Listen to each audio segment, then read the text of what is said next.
Contracts are a little scary. Am I right? When you're starting your business and you want to protect yourself, they seem so important. And here's the thing, you're going to get better over time with contracts. Let me tell you more. Hey everyone, I'm Emily Reagan, and you've discovered Unicorns Unite. This is a podcast for freelancers, service providers, virtual assistants, and curious listeners who would like to experience the freedom and flexibility of working virtually. We're the magic makers, movers and shakers, and the real people doing the work behind the scenes of online businesses. Welcome to Unicorns Unite. Hey everyone, Emily Reagan here. I have been doing the freelance thing for a decade now, helping business owners with their social media, grow their email list, build their sales funnels, do all kinds of things on the back end. I am a good visionary, a good strategist, and I have been called a VA for years. And we all know that I was doing a lot more of that work. Some of the work I did was per project. Some of it has been hourly. And in the last 7 years, I lost count. I was at 53 clients, probably more. And here's the thing, I am not the best when it comes to contracts. It was something I never really had to do early on because I had so much work. I was doing hourly. I started off with a lot of clients and then built myself into their rotation where I was protected. But from now on, and for the last couple years, really, last year or two, I've had to bring contracts into my business because I'm working with newer clients. I'm working with higher end projects, higher end budgets, and I need to protect myself. So let's talk about contracts because a lot of my students get stuck on this, and we do give them a template inside the Digital Media VA crash course. But over time, you're going to be adding on to it and making it fit your business. Now, it's good to get a lawyer involved. Just note that this is my disclaimer. I am not giving legal advice here, and it's always best to have a lawyer on your side, right? So that way I'm not held liable here. But contracts can be really simple. There's 3 big things you need to have, and we'll talk about that here in the podcast. And then I have tons of other ideas for you. But you can start off simple and add to it. It doesn't need to hold you back. It doesn't need to prevent you from saying yes to the gig. And you don't even have to have one. And I'll tell you what, I've very rarely been screwed over by the client. And even if I did have a contract, sometimes the amount has been so nominal that I'm not necessarily going to be going to small claims court or anything. I will tell you a quick story. I got my undergrad in broadcast and electronic media, and I got a business minor. And the semester I took a contract law class was the semester I had a crazy roommate who lied about everything under the sun. And I could see the flags were coming at me from the moment I said yes to being her roommate. I should have known better.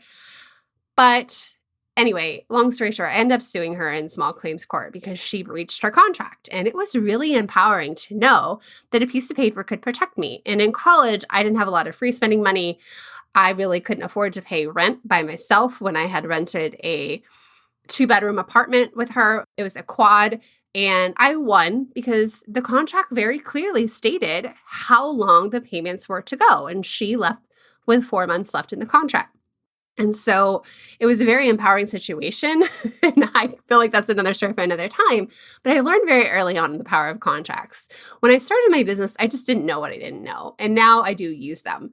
So the reason you want to use contracts is it does make you look professional.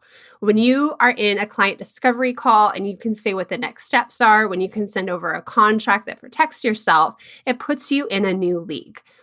And the beautiful thing is that it puts you in a position where you're not working for them. You're working with them. You are the contract, bringing your skills to the table.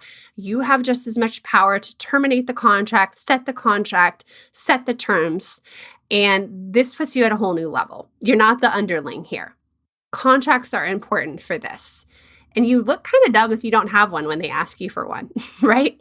It really just puts you on an upper level playing field. As a contractor, a service provider with a contractor business, you're an independent contractor, you should have a contract. Contracts protect you. And the number one advice I've gotten with them is that clear is kind. It protects you, it protects your client, and it documents your relationship, your expectations, and it puts your relationship as something to be taken serious. It sets the tone for your working relationship, how people will be treating you, how you will treat them, and it also makes sure you get paid. Okay, so let's dive into the 3 big things. Okay, here are the top 3 things you need for your client contractor as a freelancer. This applies to whether you're working on a project, a per project basis, or you have an ongoing retainer-based work. Maybe you're more like a teammate, you're doing 20 hours a week, but you still need to protect yourself. Okay, number 1, your fee, what you are charging straight up. You cannot forget to put that in there. That's kind of obvious, right? But with that fee comes number 2, your services.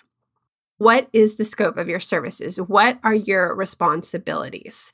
This is really important. So you set your scope so clients don't come into the situation expecting one thing.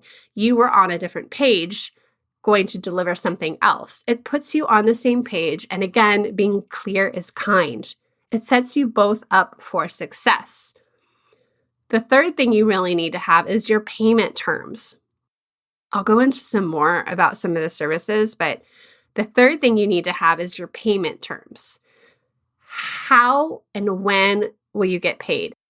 I think the logistics is just as important as the when. I've had clients want to send me a check in the mail. You need to be very specific about how. You also need to say when. How long do they have to pay? Is there a 30-day period? Is it due on a receipt? Like, what is expected? I kind of got into with a client a little bit because we ended up having to go over and find details how a monthly project would be split.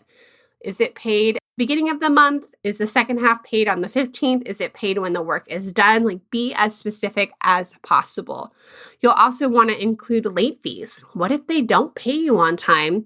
What are the late fees that they accrue?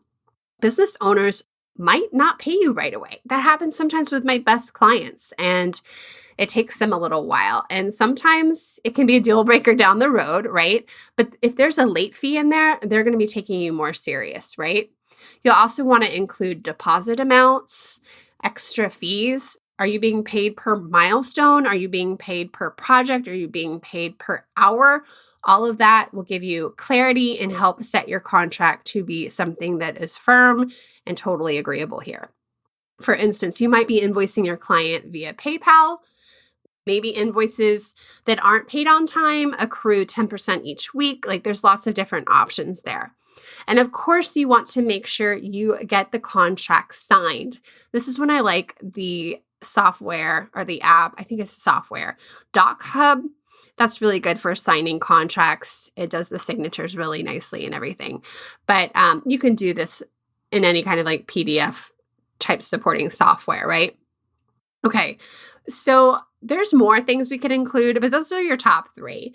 And you can start off with a client, learn things that you want to add, learn things you want to take away, and you can be refining this contract. It's a living document, right? You can add the next client and change things. What worked for you, what didn't work. Be constantly adding and refining your contract. Eventually, you're going to be to this sweet spot where you're booked out, you're making more of the calls, what you will do and what you will not do, and what you'll put up with and what you'll not put up with, like all of that stuff.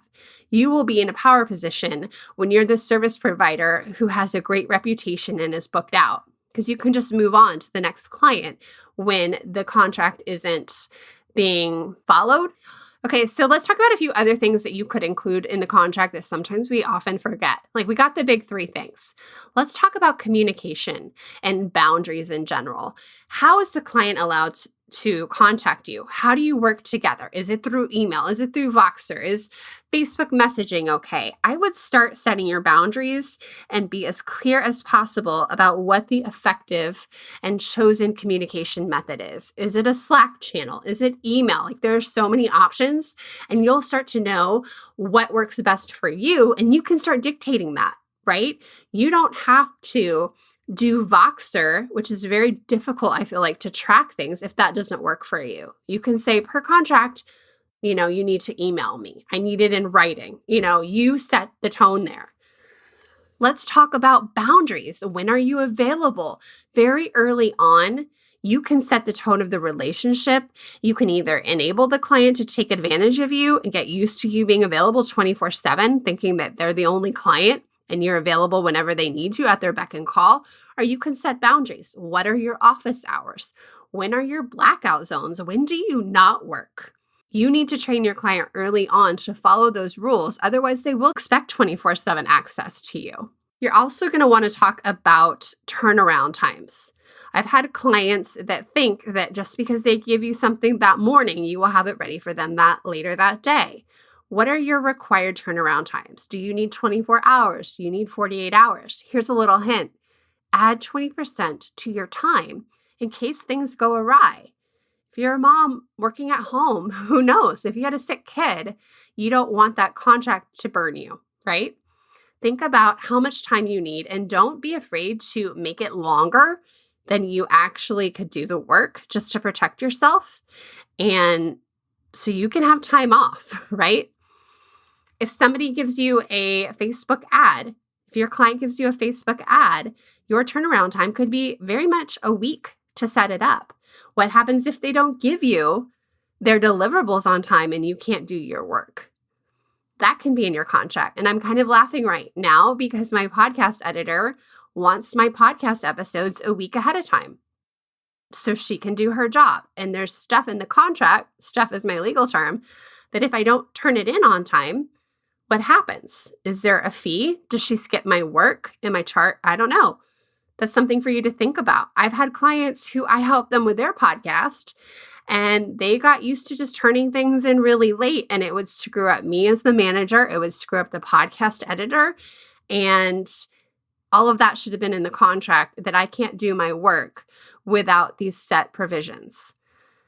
Sometimes your work might need client approvals. At what point does your client get on board, approve where you're at with the project so you can move forward? Those built-in client approvals will help protect yourself so you don't just do all of the work and be going down the wrong rabbit hole.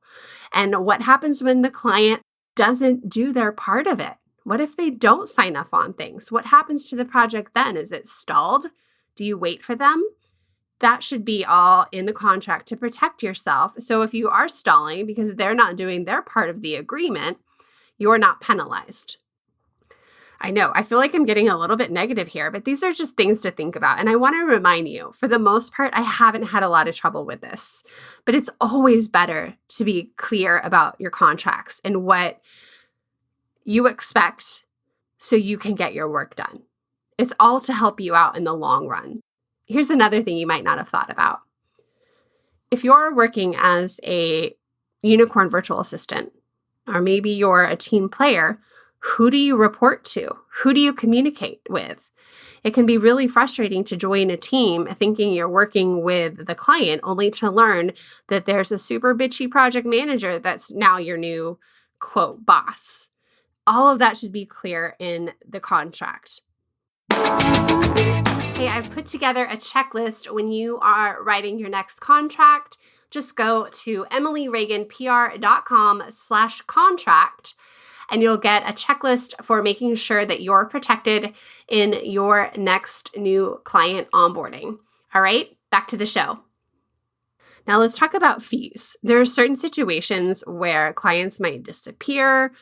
They might need quick turnaround times, and you can protect yourself with different kinds of fees. Okay, you could have a rush job fee. If they need something done quickly and you're free to do it, how much is the charge?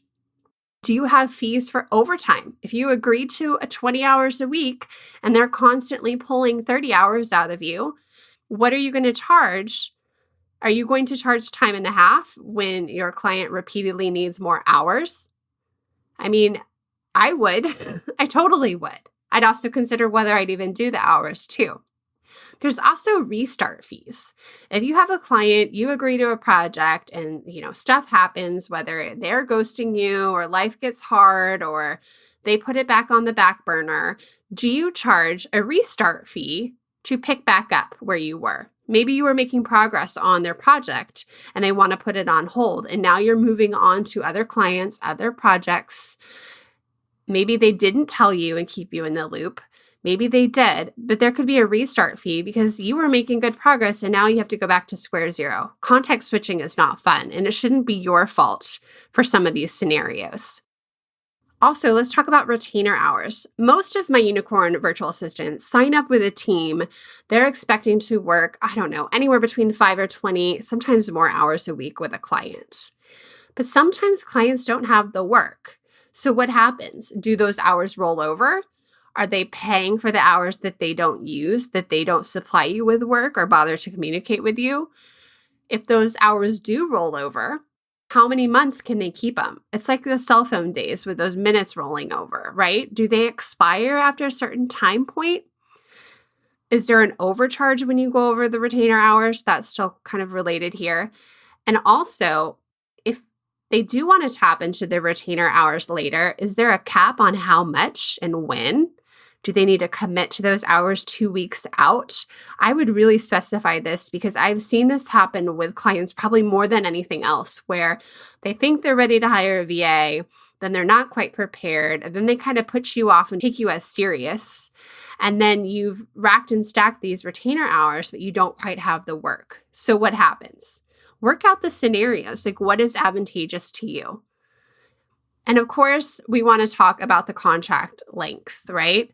You don't want to lock yourself into a 12-month contract with a brand new client, right? You might only want to do monthly, 3 months. It might depend on the project, right?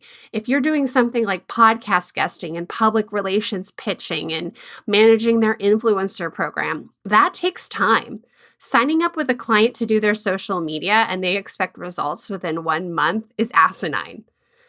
You might want to have a minimum contract agreement, maybe 3 months, maybe 6 months. Think about that and think about the metrics you can track and think about if you can accomplish the results they want. How much time do you need to accomplish those results, right? Some contracts, when you're doing more admin, unicorn work, implementer work, maybe that's okay to be more month to month, but you do want to lock yourself into set hours. You want to be able to predict your income and your cash flow. So having clients agree to a minimum amount of hours if you're doing that type of work, but how many months? And some contracts you might want to go longer, maybe you don't. Protect yourself too, because I've started off with clients and realized it wasn't a good fit. And I was really glad I didn't commit myself to even a 3 month, right? Listen to your gut. There might be some red flags involved and you might not want to sign the dotted line on any of that. And then of course, this brings me to the termination. What happens if you or the client want to cancel the agreement? Just put in writing how that happens. I haven't had that happen to me a lot, but there's been some mutual clients and I who have parted. You're going to have to ask yourself, will I keep the deposit? Will there be a fee? Is there any kind of repercussion? Think about that. Now, I have a few little bonus things to think about when it comes to contracts. And the cool thing is you can find tons of contract templates online for freelancers, right? Like I said, there's one inside the crash course, but all of this can vary based on the type of work and the types of services you do. But my extra advice is to give yourself a way out if the client is not doing their share. You can't build a client's business without their help, without their approval, without their input. If you're finding yourself doing a lot of the work because you are in that unicorn virtual assistant role, you want to make sure you give yourself an out and give yourself an out for a client that is just that's difficult to work with. You also want to discuss work ownership. I talked about this a little bit with my friend Ino in our portfolio challenge, which you can still actually go sign up for. It's all recorded now. But we talked a lot about when you create the graphics, do you own them? Is it okay for you to use them in your portfolio? Is it okay for you to post it on social media? Or do you need to have intellectual property rights? You need to make sure that you can release your work, that you can even talk about what clients you're working with. More often than not, the default is yes. But sometimes you'll have a client who might say, no, you're not allowed to talk about this until after a launch or so many years later, or maybe the client retains intellectual property rights. This is getting into higher level contracts, stuff to think about as you move to more of a project-based freelance business. Who retains the rights to those deliverables? In some occasions, I have signed an NDA for confidentiality. That's a non-disclosure agreement. I think that's very important. Business owners don't need their teammates going around blabbing their mouth about all of the drama or anything that went bad or sideways. Sometimes if you're working for competitors, you might want to disclose who you're working for and go ahead and have an NDA to protect yourself so it doesn't look like you're sharing. I was in a really weird situation once, and it was all a fluke. And the stars aligned up, and it looked like I told one client about this other thing with another client, and it had to do with a release date. Could I be any more vague? Okay, let me try to be more specific. They were both doing affiliate marketing, and there was a release date for this surprise type product. And one client, I was already working on getting it prepped for whenever this thing would be released. And then the other client had insight to the actual release date. And I thought, this is so funny because I prepped this other one and I'm doing the same work for both of them, but I'm not going to tattle. I'm not going to run off to each other and say, guess what so-and-so told me. But it might have looked like that because of the timing, right? And really, I had just, the other client A and I had just been thinking ahead. Client B gave me some insider trading information and I didn't share it. But if I had had an NDA, I think that confidence would have been there. I didn't have one. I didn't really need one, but that was a situation where I just ended up feeling weird. And if I had had an NDA, I could have been like, look, you can trust me. Don't worry. I'm not going to talk about that. Contracts shouldn't be as scary as you might think. You can start off with the basics and add to it. You might get burned here and there. I've honestly only had one client never pay me, and he had all of the warning flags. Some of his flags right now while I'm here. He had a problem with Etsy. He had a problem with PayPal. When somebody's having issues with big time software companies, I know it's him, not me. And that should have been a big warning flag. And the other flag was just being cash strapped in general. And sometimes when a client hires you right away and they're expecting these fantasy results and they didn't communicate what they were expecting, right? I was actually doing Pinterest for him. And of course, you're not getting overnight results with Pinterest. We all know that. You can get bumps in sales here and there, but if you're not spending money on the Pinterest algorithm, it can take time to build up from nothing. So anyway, I kind of wasn't surprised when he gypped me, but at the time it was only a few hours a month doing Pinterest. It was not a big deal. But now as I do higher level client work or VIP days, or I do these high level quiz funnels, that's when you need to have contracts, right? When is the money due? What's the scope of the work? What's not the scope of the work is just as important. And what is the fee? What's the actual fee? There can be no fighting about what that fee was when it's in writing, right? I hope this helps you. Last week, I had an episode with Braden Drake. He talked a little bit about contracts. If you want to go back and listen to that, that's episode 37. He's the tax lawyer guy. He actually has his program open right now, and I'm a partner, and I wanted to tell you about it because I think it can help a lot of you who do get stuck on the independent contractor business. This could be good for creatives who are providing a service or the service providers who are running their own business. And you have to get smart on quarterly taxes, feel good about your legal entity, tracking your expenses, all of that behind the scenes business stuff. And that's what Braden can help with. His program is called Unfuck Your Business. And that is open right now just for a couple more days. I'll put the link in the show notes if you want to check it out. It could be for somebody who will feel good having a lawyer on their side, right? This could be a good program for you.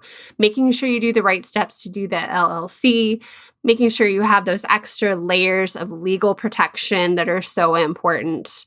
And, 1099s, all of that fun stuff when you are just starting out in business, when it's new to you. So the core idea of Braden's program is that every business owner has a responsibility to be the true CEO and accomplish this money stuff and tax stuff in their business. You can't just, close your ears, cover your eyes, and pretend it doesn't exist, right? You have to know these things when you're running your own business.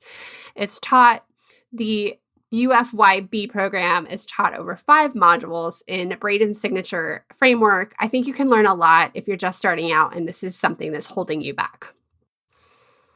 Okay, so check that out. I'm so thankful for you joining me here today. Contracts are a doozy. There's a lot to consider. I wish you the best. I know every time you write a contract, every time you work with a client, you're just going to get smarter and smarter. Give yourself permission not to be perfect, to have it all figured out, because you're growing, your business is growing, and you're going places and things are going to happen, right? And a contract will be there to help you make sure you at least get paid. All right, I'll see you next week. We're going to be talking to Shanti Zach. I'm bringing her back to the podcast to talk about quiz funnels. That's all about helping business owners grow their email list with interactive marketing. Now, quiz funnels is one of the high-level services I'm doing with my friend Linda is doing a lot of the copywriting. I'm doing a lot of the tech integration and marketing. And together, we have put together these high-end packages for business owners. And Shanti was our coach. Linda and I took the program together. We've learned from Shanti over the years, and I've invited her to come here on the show and talk about her quizzes, what makes them successful, and how to write one that doesn't suck. And this could be something for you to do in your freelance business, whether it's to gain clients or as a service for clients. Okay, now that you're done listening to the episode, go to the link in the show notes, emilyreaganpr.com/contract, and you can download a checklist to make sure your next contract has everything you need to protect yourself and get paid. Okay, I'll see you next week. Bye. If you're ready to learn the digital marketing and social media skills that will get you hired online, head over to vacrashcourse.com, where you can learn about my 5-week program, the Digital Media VA Crash Course. Small business owners and solopreneurs want to hire someone who gets it and who can help them implement just about everything. They're looking for a magical assistant who does it all.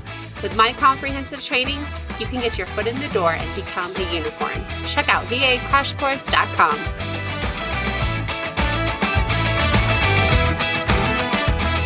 When clients don't want, I don't even know what I was saying there. You can make me sound smart, right?